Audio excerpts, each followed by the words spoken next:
Bueno, continuando esta sesión, la misma va a hacer referencia a la que Christian Plath llama la segunda reforma agraria.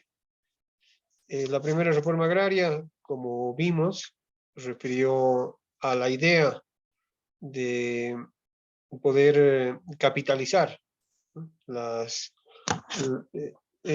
Poder capitalizar la propiedad indígena, ¿no? Es decir, traer capitalistas y, bueno, mejorar la situación, la producción en el campo. Vimos también que después de ese intento fallido, hubo un largo periodo de abandono del campo, ¿no? La minería pasa a ser, y la exportación de productos, en este caso de materia prima, para la elaboración de distintos productos en el exterior, pasó a ser el principal ingreso económico del Estado boliviano. De tal manera que como ya no era relevante ni importante dentro del erario nacional el ingreso de los tributos indígenas, entonces se deja hasta la reforma de la Revolución de 52 y la reforma de 1953, ¿no? Que es lo que va a analizar en este capítulo que se titula Los Ayllus frente a la segunda reforma agraria de 1953, ¿no? Va a intentar mostrar cómo la reforma de 1953 ha sido una especie de continuación de la reforma agraria liberal. Se ha continuado con la idea de transformar al indígena en un productor optimizado, ¿no? Bueno, ese va a ser el propósito. Plath va a decir que la reforma agraria del MNR va a corregir algunas deficiencias de la reforma agraria liberal, de la primera reforma agraria, porque ya no va a tomar al individuo, no va a intentar individualizar los terrenos, ¿no? Sino que va a intentar mejorar la producción a partir de cooperativas que va a llamar campesinos, ¿no? Bueno, entonces vamos a ver el capítulo. En la página 164, lo que dice de Plath es, ahora bien, este objetivo no difería mayormente del proyecto liberal, la segunda reforma agraria. Se trataba de una multitud de pequeñas unidades campesinas cuya tecnificación se esperaba lograr mediante mecanismos determinados como la cooperativización, en lugar de un número reducido de grandes capitalistas agrarios. Pero un proyecto similar, ya que había sido formulado con algunos pensadores liberales, en especial por Narciso de la Riva en su proyecto para propender al desarrollo de la agricultura en la provincia de Norchayantas, de 1885, que buscaba la creación de empresas molineras y la compra del trigo norpotosino a precios subvencionados a los pequeños propietarios privados, que debería resultar de la realización de la revisita de exvinculación, ¿no? Es decir, ya por algunos liberales en su momento, lo que habían intentado, o lo que habían propuesto, era que se intente el desarrollo de las comunidades de los ayllus, ¿no? A partir de considerarlos como una colectividad, ¿no? Y el MNR va a retomar esta idea, ¿no? Va a retomar esta idea de pasar al indígena, al indio, al campesino, como queramos llamarle, a la modernidad. Y bueno, por tanto mejorar su situación, ¿no? También mejorar su situación. En la misma página 165, Plath dice, es importante no perder de vista algunas cláusulas contradictorias del decreto supremo número 34 y 64 del 2 de agosto de 1953. La enunciación de principios generales como el reconocimiento jurídico de las comunidades y la restitución de los terrenos usurpados por ajenos, en la práctica no afectaba la aplicación de otras cláusulas más coherentes con los objetivos verdaderos de la reforma agraria. Y así cita Platz. Las comunidades indígenas son propiedades privadas de las tierras que poseen en conjunto. Las asignaciones familiares, hechas en las revisitas o las reconocidas por la costumbre dentro de esta comunidad, constituyen la propiedad privada familiar. Entonces, lo que está diciendo Platt es que se ha reconocido a las comunidades indígenas, se ha intentado lograr que éstas produzcan más, mejorar su seguridad jurídica sobre la posesión de la tierra, se ha intentado corregir deficiencias de la primera reforma agraria. Pese a ello, reitero, para Platt, en la continuación, ¿no? Al igual que podríamos entender que ese proyecto nunca se ha abandonado por el Estado boliviano. Y bueno, dice a continuación, para evitar los problemas mencionados con los mestizos de los pueblos antiguos usurpadores de las tierras comunales, se aclaró en otro artículo. Entonces, que en el primer artículo dice, claro, se protege a las colectividades, comunidades, etc. Y en este otro artículo dice lo siguiente: las tierras usurpadas a las comunidades indígenas desde el 1 de enero de 1900 les serán restituidas cuando prueben su derecho de acuerdo a reglamentación especial.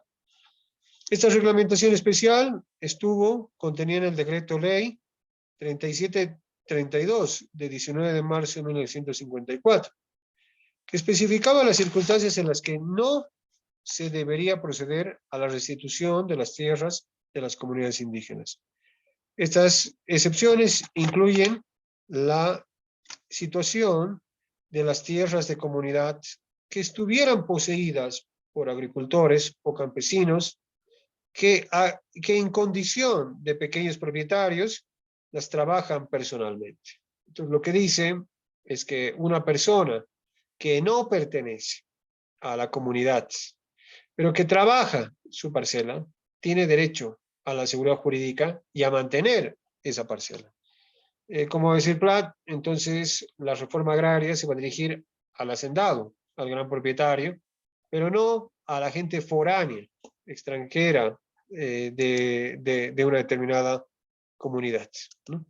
Entonces, lo que dice Platt es, estas excepciones incluyen la situación de las tierras en comunidad que estuvieran poseídas por agricultores o campesinos que a condición de pequeños propietarios las trabajan personalmente, ese es el artículo 10. Así, las únicas circunstancias en las que se permitía la restitución de la asimilación de tierras de comunidad por un gran terrateniente, que es lo que manifestaba. Pero cuando, como en la mayoría de los casos, las tierras usurpadas se encontraban trabajadas bajo el régimen privado por los mestizos del pueblo, quedaba excluida la posibilidad de que un indio expropiado de su tierra, por medios violentos o semilegales, lograra su restitución. Platt dice, como vemos, vemos cómo, pese a la retórica de algunos artículos, el objetivo principal de la reforma agraria fue la creación de una masa de propietarios privados, pequeños propietarios privados, antes que la defensa del agua. En ese sentido, el decreto debe considerarse como una prolongación de la ley de exvinculación de 1874 y un reconocimiento formal de la importancia creciente de los pequeños propietarios mestizos se hallaba señalado, mejor ya señalado en el capítulo anterior. Entonces Platt dice, pese a que se intenta devolver a los indios sus tierras, incluso se reconoce su propiedad colectiva, se intenta fomentar el desarrollo de las comunidades a través de las cooperativas. Bueno, la reforma agraria, la segunda reforma, continuaba bajo la idea de que podría y debería individualizarse los diferentes terrenos, ¿no? Para que sean más, para que sean óptimos en el trabajo que se va a realizar sobre los mismos. Y dice, de hecho, el mismo reconocimiento de los títulos de la revisita fue incompatible con el proyecto de restitución de tierras comunales. La presentación de estos títulos fue requerida por la ley de 1953 a los campesinos que reclamaban la restitución de tierras usurpadas. Pero estos títulos de la revisita fueron otorgados, como se ha visto, en calidad de propiedad privada y especificaban la extinción formal de la comunidad preexistente. Citemos un ejemplo presentado como parte de un trámite de restitución de 1958. En 1896, el revisitador José María Yaviri había utilizado la siguiente fórmula para consolidar la tenencia privada del antepasado del demandante. Quito y segrego de la comunidad Gilaticani, en consecuencia queda extinguida la comunidad Gilaticani y doy la propiedad absoluta al nombrado Matías Alachi, quien podría enajenar, hipotecar, transferir en herencia y ejercer en general todos los actos permitidos por las leyes a los propietarios particulares, para que se me entienda un poco. Cuando la Corte Interamericana se pronuncia en el caso Yaquiaxa contra Paraguay, lo que va a decir es que Paraguay había entregado esas tierras a particulares, generalmente o terratenientes o empresas, para que pudiesen explotar de las mismas. Y cuando la Corte Interamericana encuentra que esto había lesionado el derecho a la propiedad, estableció la Convención Americana, lo que ordenó fue básicamente que se les devolviesen sus tierras, ¿no? Es de ser imposible realmente, se les entrega unas tierras que sean en tamaño y en características similares. Bueno, cuando la Corte dice que se les devuelva los terrenos que están con particulares, lo que la Corte va a decir es a través de la expropiación, ¿no? Es decir, el camino que debió seguir, si incluso hoy, en la expropiación, porque si un fondo cubre, en este caso, cumple una función social, bueno, para que se le pueda quitar y darse esa tierra a un particular, perdón, a los pueblos indígenas, entonces tendría que expropiarse su propiedad y pagarle la propiedad para el Estado devolverle a los pueblos indígenas lo que les corresponde, ¿no? Es decir, la tierra. Pero el particular no va a perder, porque lo que ha hecho el Estado, o lo que hacía el Estado era expropiar, ¿no? Expropiar.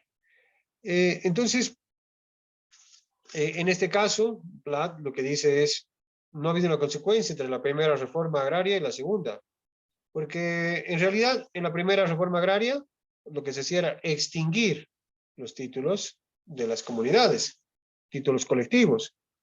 Entonces, va a ocurrir que esos títulos colectivos, ¿no? Títulos colectivos, ya no van a poder ser reconocidos con la reforma agraria de 1953, porque lo que sostenía, como acabamos de leer, es que un mestizo o un foráneo que tenga una propiedad registrada en el medio, por alguna parte de la comunidad, bueno, el mismo no podría ser afectado por la reforma agraria. Entonces, ese es el punto. Y bueno, en la página 166, perdón, sostiene. Esta contradicción fue reconocida inmediatamente por los mestizos. Esta contradicción fue reconocida inmediatamente por los mestizos en posesión de tierras reclamadas por los indios.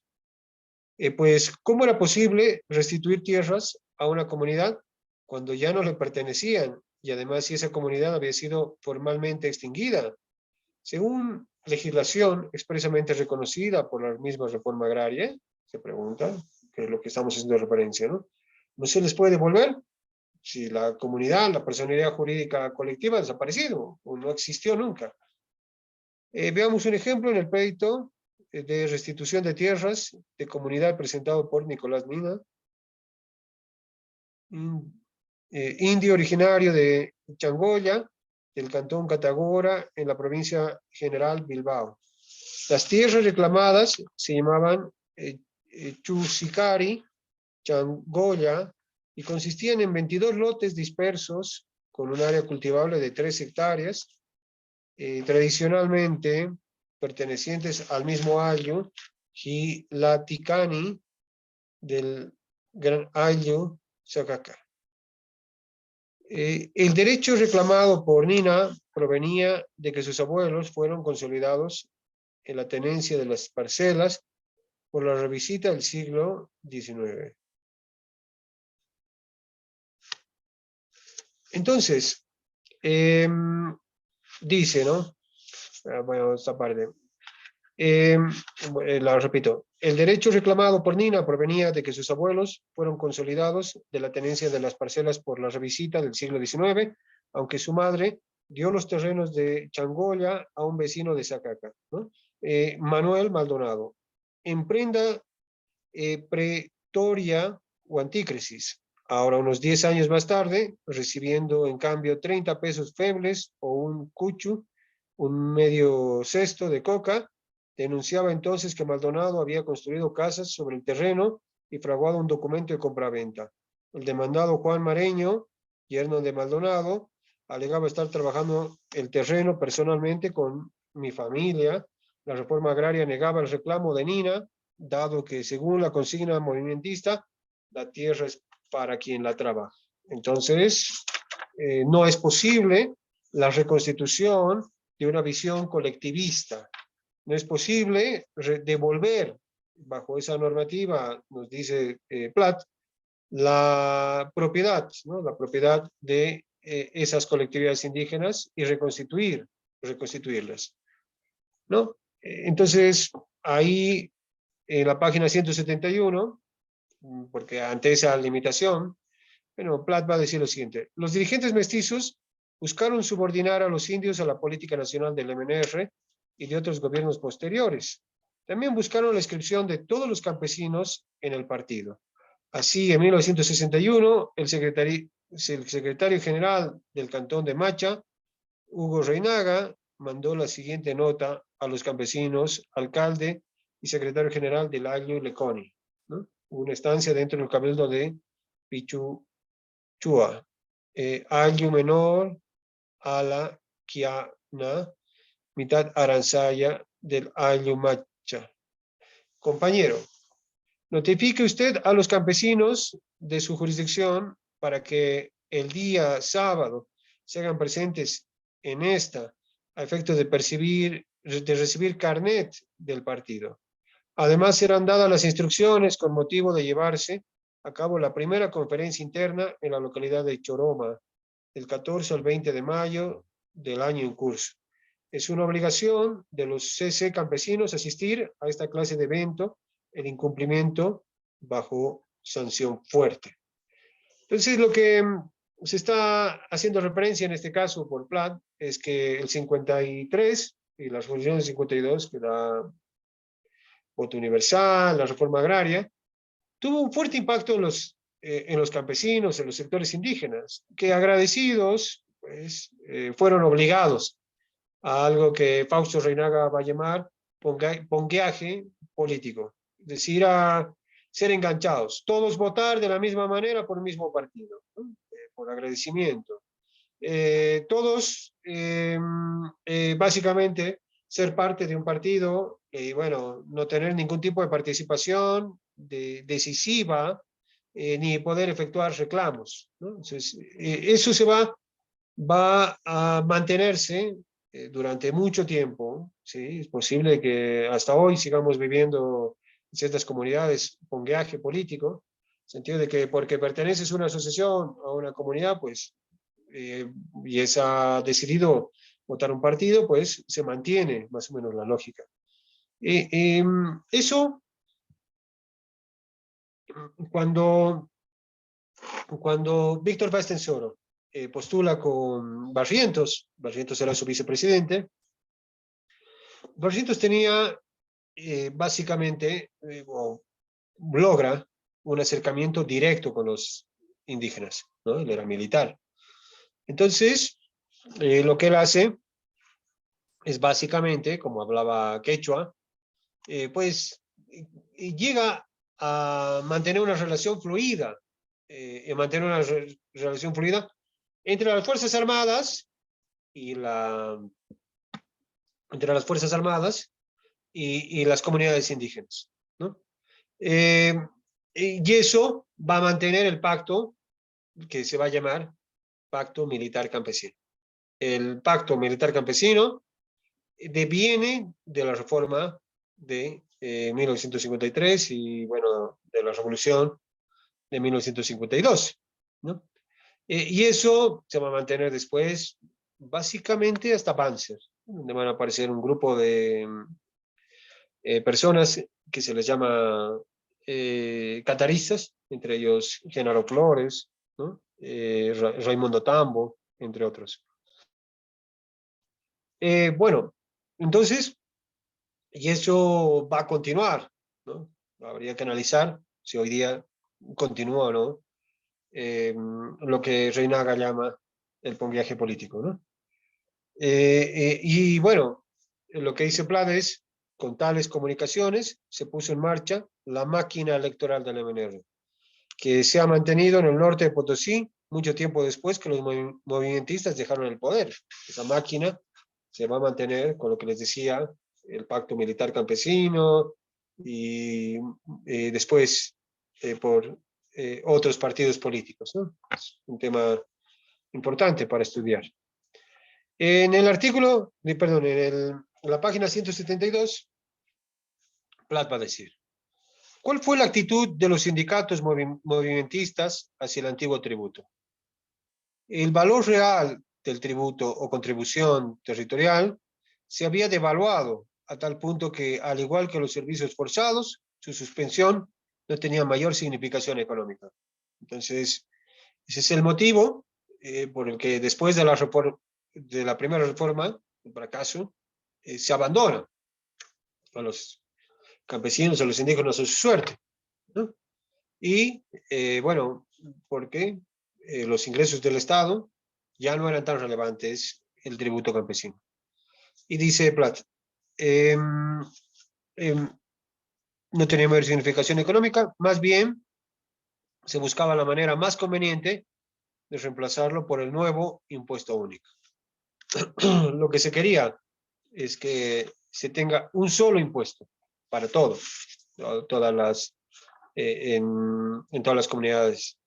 Esto va a generar un malestar en los pueblos y entre los campesinos, ¿no? Y eso va a intentar llevarse adelante por Barrientos, que había copado a todos sus cargos, a altos cargos, a los representantes de los campesinos, que había logrado manipular a las instituciones campesinas para que todos votasen por un solo partido, que obviamente era el partido de Barrientos. Y bueno, entonces lo que va a ocurrir es que Barrientos, cuando intenta sacar este proyecto, es decir, que deviene del MNR, pues va a tener un rechazo y va a distanciarse de los campesinos. Pero bueno, se va a intentar por los distintos gobiernos militares implementar esto, hasta que en el gobierno de Hugo Banzer Suárez es cuando se quiebra por una masacre, ¿sí? Que se va a dar en el departamento de Cochabamba, se quiebra la relación entre los indígenas y los militares. En la página 173, lo que dice es, el rechazo creciente a los sindicatos mestizos y oficialistas por parte de los comunitarios hizo crisis cuando en 1963 el secretario general Hugo Reinaga expresara al gobierno que todos los campesinos de su jurisdicción cantonal estaban dispuestos a aceptar el impuesto único. Citemos in extenso el documento de repudio a Hugo Reinaga, Paz Estensoro y al movimentismo en general por parte del gran Ayo Macha. Se trata de un documento excepcional de gran importancia para la historia del desarrollo del movimiento indígena actual, que representa la opinión de las autoridades de los ayllus de aquel entonces frente al nuevo impuesto. Entonces, este manifiesto que está haciendo referencia a Plat es el que expresa el desacuerdo de las comunidades indígenas con la política de impuesto único del MNR. Veamos. Se dice, en el local sindical campesino de Milluni, que pertenece al cantón de Macha, provincia de Chayanta, al norte del departamento de Potosí, a los 20 días del mes de octubre de 1963, se hicieron presentes los campesinos, bueno, ahí establece un listado, y otros que constituyen una provincia, alcanzando un total de 80 representantes de diferentes comunidades para pronunciarse frente a los programas falsos y gastados del movimiento traficante, los mismos que dijeron de la siguiente manera. Primero, en vista de que el falso dirigente, que se dice ser Hugo Reinaga, viene cometiendo toda clase de abusos y falsedades a toda la clase campesina, nosotros, habiéndonos reunido en gran asamblea, nos permitimos repudiar completamente al indicado, que en primer lugar, en 1954, amenazó incendiar al pueblo de Macha, porque todo el pueblo le cobró de las deudas que había contraído cuando los famosos cupos se inauguraron. Siendo este el primer ladrón estafador de los alimentos destinados al pueblo, habiendo también sacado herramientas por varias veces, las cuales no se ha negociado, no obstante que tenían destino hacia los campesinos. Y ni una herramienta ha llegado a manos de los compañeros campesinos. Es por eso que no le escucharemos ni una palabra más. Más que todo porque el movimiento nacionalista revolucionario siempre se ha caracterizado desde un principio en fomentar el robo, la flojera y los abusos a todo el pueblo de Bolivia. Aclaramos también que el Ministerio de Asuntos Campesinos le ha dado a Hugo Reinaga, confiando que cumpliría todos los mandatos material para escolares, herramientas y todo, pero nada hemos recibido. Lo que está criticando en esa parte es la falsa representación de los indígenas, ¿no? O de los ayllus. Porque aparentemente Hugo Reinaga, que había sido puesto por el gobierno, un campesino que es nombrado dirigente, bueno, él no representaba ya a los ayllus, sino que era básicamente una representación del Estado para obligar a los campesinos o colectivos, a los ayllus, a que de manera uniforme secunden, básicamente, no propongan, secunden a lo que establece el gobierno, ¿no? Es decir, manipulación de parte de sus autoridades locales. El segundo punto, con el cual se oponen, dice: oposición completa y abierta al predial rústico, que es contrario a la clase campesina empobrecida, en la siguiente forma: no queremos ni aceptaremos por nada el predial rústico, que quiere decir que nosotros los campesinos debemos pagar por cada hectárea determinada cantidad de dinero, lo que anteriormente no existía. Nosotros los campesinos, que somos los indios, no pagaremos el predial rústico porque no nos conviene. Si algún día hemos llevado, porque dice, ¿no?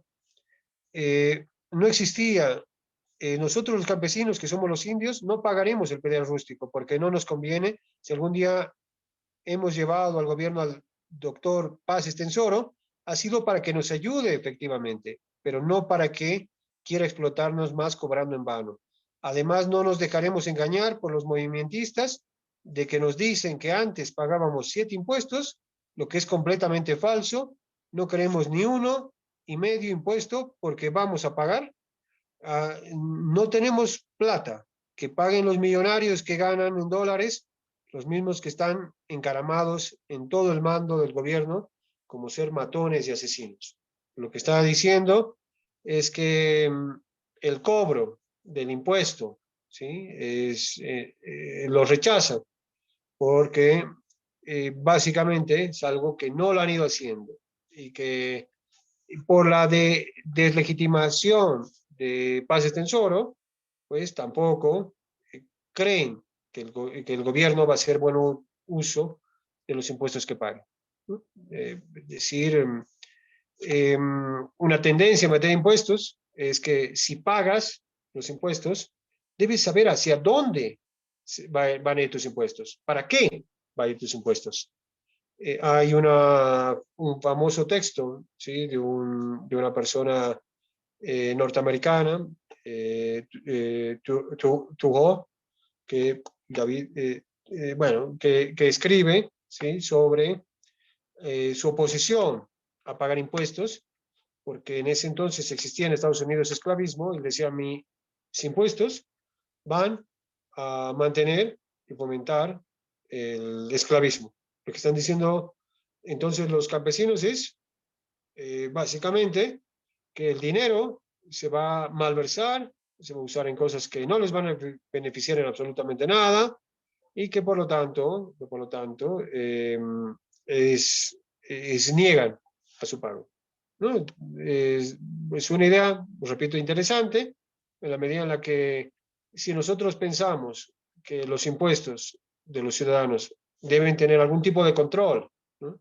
Eso significa que si yo pago algo, debo saber dónde exactamente, si se ha ido a pagar un funcionario público, si se ha construido realmente una carretera, un puente, ¿dónde ha ido el dinero que he pagado con impuestos? ¿No? Eso va a legitimar, eso es lo que están criticando ellos. Y el tercero y último, además sabemos también que el indicado falso dirigente y mentiroso Hugo Reinaga ha sacado del Ministerio de Educación la suma de 2 millones de bolivianos con destino a la escuela de Macha, lo cual no sabemos dónde ha ido. Luego también ha sacado otros 2 millones de bolivianos para el pueblo. Tal cosa tampoco hemos visto. Sabemos también que ha conseguido plantas para arborizar el pueblo, de marcha del Ministerio de Agricultura, y los mismos que se los ha vendido, y cada día ha ido terminando farreando. ¿Eso puede ser un buen dirigente? Nosotros nos preguntamos que nunca puede ser, y si sigue permaneciendo en este pueblo, en compañía de Zavala, no garantizamos sus vidas, porque no seremos más engañados por estos engañadores del pueblo y del gobierno. Finalmente decidimos que mantendremos nuestra posición en contra del predial rústico, luego en contra del falso dirigente Hugo Reinaga. Todos estamos unidos y para prueba firmamos juntos, ¿no?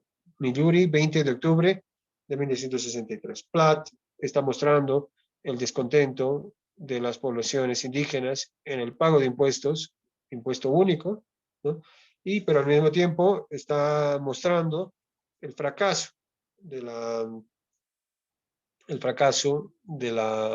en este caso, el fracaso de la reforma agraria, ¿no? El fracaso de la reforma agraria.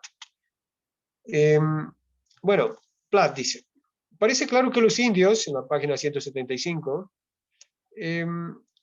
percibían la continuidad en el plano impositivo entre el proyecto de exvinculación lanzado en 1874 y la nueva política agraria del MNR. Habiéndose rechazado el impuesto único, fue importante mostrar la predisposición indígena a seguir pagando la contribución territorial. Así encontramos que el curaca de Macha mantuvo la práctica de emitir certificados de pago a los contribuyentes del Ayllu, por ejemplo. Y bueno, ahí cita, ¿no? El indígena Francisco Mamani, cobrador de Ayllu Sulcavi, ha cancelado la contribución indigenal con la suma de 66.000 bolivianos correspondiente del semestre de San Juan del presente 1964 del Cabildo Chaluiri en presencia de su principal Yanco Pedro Paco, alcalde Andrés Paco. En consecuencia se le da el presente finiquito por el recaudador Agustín Carvajal. La devaluación progresiva de la contribución territorial la había convertido en un impuesto meramente nominal, pese a su importancia simbólica en el proceso de renovación de los derechos comunales a la tierra. Entonces, lo que está haciendo notar en esta parte Plath es que básicamente los indígenas negaban el pago del pago único. Vuelvo a repetir, esto es una idea que se va a continuar hasta el gobierno de Hugo Banzer Suárez. En la página 176, Plath dice: para los contribuyentes, la ceremonia de cobranza de la tasa es una costumbre, que significa el reconocimiento público de sus tierras por los miembros de cada aye. Y continúa con la idea, ¿no? Pero parece que ya más atenuada, porque mientras que en la primera parte, en la primera reforma agraria, Plath manifiesta categóricamente que el campesino, que el indio, no negaba en ningún caso a pagar los impuestos, como hemos visto en los puntos que se ha observado, cambia. Dice, no solamente establece o se sostiene que no se va a pagar, ¿no? Sino que se está diciendo que no se va a pagar porque los dineros se utilizan para otras cosas que no corresponden. Es decir, mientras que en la primera parte, como habrán visto ustedes de la lectura del libro o de lo que hemos leído, la aceptación de pagar el impuesto para mantener la tierra y la cultura que se desarrolla dentro de esa tierra, ¿no? Implicaba que el campesino pagaba el impuesto, no le importaba mucho dónde iba, qué es lo que sucedía con eso, porque en realidad lo que importaba era que era parte de un pacto de reciprocidad con el Estado, de que no iba a interrumpir, no iba a afectar sus actividades. En este otro punto, después de la reforma de 1953, ya pueden ver en la oposición de los campesinos de pagar, ya se puede ver que ellos dicen que no van a pagar si no se cumple el fin del impuesto. Por lo tanto, hay una diferencia enorme entre la percepción de los impuestos en la primera reforma agraria y en la segunda reforma agraria. Bueno, Plath dice, ¿no? Mientras tanto, en la prefectura de Potosí se recaudaba el tributo que traen los indios, aunque se insiste en que se trata simplemente del pago de un alquiler sobre las tierras del Estado. Es así que estamos frente a la misma contradicción, aunque con menor escala, que dominaba el panorama a fines del siglo pasado. Es decir, la idea de que la tierra es del Estado. El Estado es el que decide sobre la tierra, los recursos no renovables, el petróleo, todo eso es del Estado únicamente. Es el único que puede disponer. Pero esa no era la visión de los pueblos indígenas, que consideraban, o de los ayes que está analizando en este caso el Plath, que consideraban que la tierra era de ellos y que para que puedan ser de alguna manera dejados en paz en su administración, en su aprovechamiento, en su gestión, pues daban el impuesto al Estado boliviano. Entonces, hay una diferencia de percepción entre la primera reforma agraria narrada por Plath y la segunda reforma agraria también narrada por Platz. En la página 178 sostiene Platz: el gobierno de Luis García Meza parecía estar de acuerdo con esta última meta. De acuerdo con una noticia publicada en Presencia, tuvo lugar una reunión de los jefes distritales del catastro rural del Instituto Geográfico Militar. Según el coronel Alfaro Cortés, la reunión serviría para mejorar los servicios, los sistemas de tramitación de títulos de propiedad rural para los campesinos. Y ahí copia. Añadió que se busca que el campesino, como poseedor de la tierra, encuentre los medios adecuados y, en el lugar de su residencia para efectuar su tributación al Estado. Manifestó que la tarea de los jefes distritales de catastro rural en el campo contribuirá a la incorporación activa del campesino a la vida nacional. El Instituto Geográfico Militar prestará respaldo técnico y económico para que la tarea del catastro rural sea efectiva. Se informó que el IGM adquirió equipos de fotointerpretación, restitución, aerofotogrametría, así como instrumentos de campo satelitario, equipos que permitirán un eficiente trabajo. Finalmente, se justifica el catastro en términos de créditos que se permitiría entregar a los campesinos, dado que los créditos agrícolas solo se ofrecían a los propietarios inscritos en el catastro del Instituto Geográfico Militar. Se trata visiblemente de un intento de liquidar definitivamente lo que en el siglo pasado se llamó el problema indio, que por tanto tiempo ha perturbado los sueños de los gobiernos criollos y mestizos del país. Entonces, lo que está manifestando, ¿no?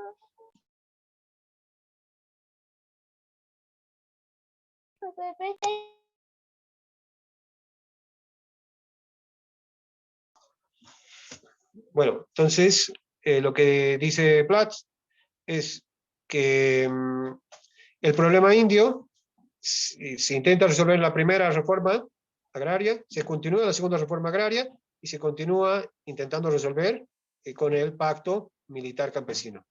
El pacto militar campesino, en ese sentido, con lo que hace referencia a García Meza, pretende básicamente continuar con la política del catastro, que ya era un plan, como vimos en la primera reforma agraria, y al mismo tiempo simplificar el cobro del impuesto, ¿no? A través del impuesto. Debemos recordar que en el pacto militar campesino, las unidades militares coordinaban directamente con los dirigentes indígenas. Para eso se usaban, por ejemplo, los partidos de fútbol, ¿no? Es decir, los juegos entre los representantes de la comunidad y los representantes de los pueblos indígenas, jugaban partidos de fútbol, a través de las unidades militares se les daba vituallas, se les daba a veces para que voten por los candidatos militares, también víveres, ¿no? Entonces, había una fuerte conexión, ¿no? A través del fútbol y todas estas cosas entre los militares y los campesinos, ¿no? El servicio militar obligatorio era muy prestigioso entre los campesinos, los indígenas, etc. Entonces, y dentro del servicio militar se enseñaban a leer muchas veces, se enseñaban profesiones técnicas. Entonces, bueno, todo eso ha mantenido durante muchos años el pacto militar campesino hasta, Hugo Banzer Suárez, que se va decayendo y bueno, todavía continuaba con García Meza, donde termina de caerse, y por eso es que Fausto Reinaga en un texto propone que haya un acuerdo con una dictadura militar, o la dictadura de Luis García Meza, para que se pueda hacer un cambio en las estructuras estatales favorables a los indios, ¿no? Fausto Reynaga era indianista. Una concepción de los Ayllus que los coloca al margen de la vida nacional y los rotula de incapaces de participar en la historia del país, sin una adecuada dirección política por parte de los pueblos, opinión que hemos escuchado de diversos mestizos pueblerinos. Comete un error análogo a aquel que llevó a los próceres liberales y conservadores a considerar a los Ayllus como marginados de los circuitos comerciales. La incorporación de un campesinado atomizado a la democracia criollo mestiza. Por ejemplo, la manipulación clientelista de los Ayllus por coordinadores militares o cuadros partidarios representa un traslado moderno al plano político de los proyectos económicos de los antiguos gobiernos liberales, impacientes por la insistencia del indio de mantenerse al margen del progreso. Es básicamente la idea de que en un pueblo indígena, en ciertos años, no en todos, vuelvo a repetir, no existían policías, no existían a veces ni militares, no existían fiscales, no existen incluso hoy día presencia estatal. La administración de justicia, como no existen jueces, se lo ha llevado conforme a usos y costumbres. Y bueno, esto ha sido visto como algo retrógrado e intentado ser superado por la MNR y por después los gobiernos militares y los gobiernos civiles que han venido, ¿no? Finalmente, en la página 180, lo que dice Platt. Queda por verse si el miedo racial de los políticos criollos mestizos frente a la sociedad alternativa planteada por los años se ha disipado al punto que los gobernantes puedan ofrecer estas garantías, en reconocimiento por lo menos de la potencialidad económica señalada repetidas veces en estas páginas de la formación cultural cuya otredad se ha empeñado con tanto idealismo en negar y con tanto realismo en manipular. La falta, en lo que se ha hecho referencia aquí, Tristan Platt, es que las políticas públicas que hemos ido implementando una tras otra, bueno, han ignorado la realidad del otro.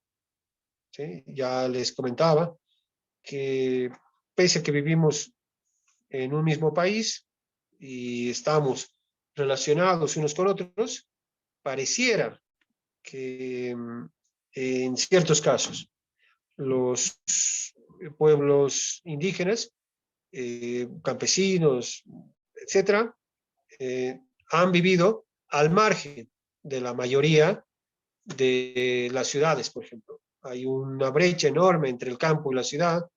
En un lugar se prefiere la televisión, en el otro la radio, etcétera. Entonces, estamos como escindidos. Y cuando preparamos las políticas públicas desde la ciudad, desde este espacio, con teorías foráneas, sin tomar en cuenta la realidad nacional, pues después estas políticas, lo que hace notar Platt, es que no pueden realizarse, ¿no? En este contexto, el texto constitucional del 2009 es, sin duda alguna, una continuación de crear una bolivianidad a partir de la plurinacionalidad, ya planificada por Bolívar, continuada por, en este caso, en el contexto del libro, en la primera reforma agraria, la segunda reforma agraria, en otras políticas públicas, ¿no? Bueno, muchas gracias y bueno, nos vemos con la última parte del texto. Bueno, prácticamente el libro ha concluido aquí y lo que veríamos en la siguiente reunión son los anexos y repasaríamos brevemente la estructura del libro y algunas de las consecuencias del texto, ¿no? Muchas gracias. Un saludo.